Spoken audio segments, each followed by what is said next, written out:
नमस्कार दोस्तों, आप सबका स्वागत है मेरे चैनल में। आज मैं आपको कार्तिक स्नान और दो बुढ़िया की कहानी सुनाऊंगी।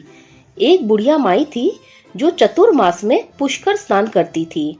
उसके एक बेटा और बहू थे। सास ने बहू को फलाहार बनाने को कहा तो बहू ने खाली टिफिन ही रख दिया। बेटा माँ को पहुँचाने के लिए पुष्कर गया। रास्ते में माँ से बोला, माँ फलाहार खा लो। जहाँ पानी मिला वहीं माँ फलाहार करने बैठ गई तो भगवान की कृपा से खाली टिफिन फलों से भर गया। माँ ने फलाहार कर लिया।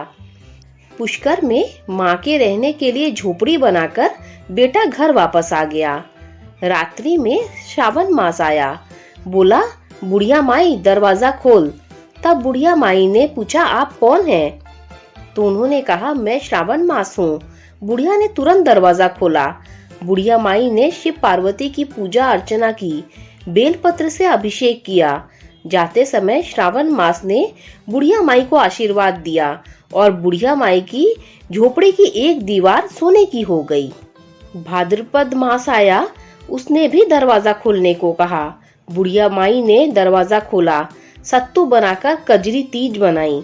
भाद्रपद मास ने बुढ़िया माई को आशीर्वाद दिया और बुढ़िया माई की दूसरी दीवार भी सोने की हो गई। फिर अश्विन मास आया, उसने भी दरवाजा खोलने को कहा। बुढ़िया माई ने दरवाजा खोला, पितरों का तर्पण कर ब्राह्मण भोजन कराकर श्राद्ध किया। नवरात्रि में माँ दुर्गा को अखंड ज्योति जलाकर प्रसन्न किया। सत्य की विजय दिवस के रूप में बुराई का अंत की खुशी में दशहरा मनाया। अश्विन मास ने जाते समय प्रसन्न होकर तीसरी दीवार भी बहुमूल्य रत्नों से जड़ दी और बुढ़िया माई को सदैव प्रसन्न रहने का आशीर्वाद दिया। इन सब के बाद कार्तिक मास आया, उसने भी दरवाजा खोलने को कहा। बुढ़िया माई ने दरवाजा खोला, अति प्रसन्न मन से कार्तिक स्नान किया, दीपदान कर दिवाली, गोवर्धन पूजा, भैया दूज, गोपाष्टमी, आंवला नवमी मनाई। कार्तिक मास ने जाते समय आशीर्वाद दिया और झोपड़ी के स्थान पर महल बन गया। बुढ़िया माई गरीबों की सेवा कर भजन कीर्तन में अपना समय व्यतीत करने लगी। बेटा अपनी माँ को लेने आया तो माँ और झोपड़ी को पहचान न सका तो पड़ोसियों से पूछा। उन्होंने बताया तो बेटा माँ के चरणों पर गिरकर बोला, माँ घर चलो। सारे सामान के साथ घर ले आया। सासू माँ के ठाट देखकर बहू के मन में लालच आ गया। उसने अपनी माँ को भी पुष्कर छोड़कर आने को कहा तो उसका पति पुष्कर छोड़कर आ गया। परंतु बहू की माँ का धर्म कर्म में कुछ भी रुचि नहीं था। वह 4 समय भोजन करती और दिन भर सोती। चारों मास आए और चले गए। झोपड़ी गिर गई।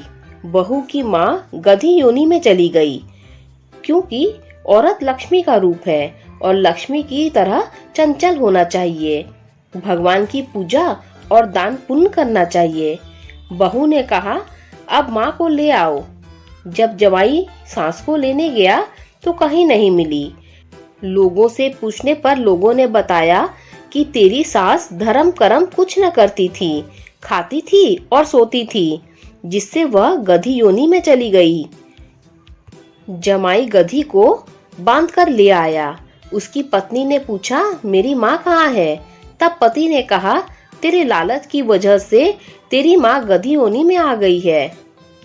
बड़े बड़े विद्वानों, ब्राह्मण, ऋषि मुनियों से पूछने पर उन्होंने बताया कि तेरी सास के स्नान किए हुए पानी से स्नान करने से उसे मनुष्य योनि मिलेगी।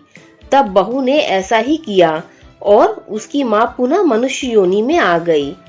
हे राधा दामोदर भगवान, जैसा बुढ़िया माई को दिया वैसा ही सबको देना। दोस्तों, अगर आपको कार्तिक स्नान की ये कहानी अच्छी लगी हो तो लाइक कर दीजिए, मेरे चैनल को सब्सक्राइब कर दीजिए। जब आप मेरे चैनल को सब्सक्राइब करें तो बेल का आइकन भी प्रेस कर दीजिए, जिससे मेरी आने वाली सारी कथा कहानियाँ आप तक सबसे पहले पहुँच जाएगी। Thanks for listening.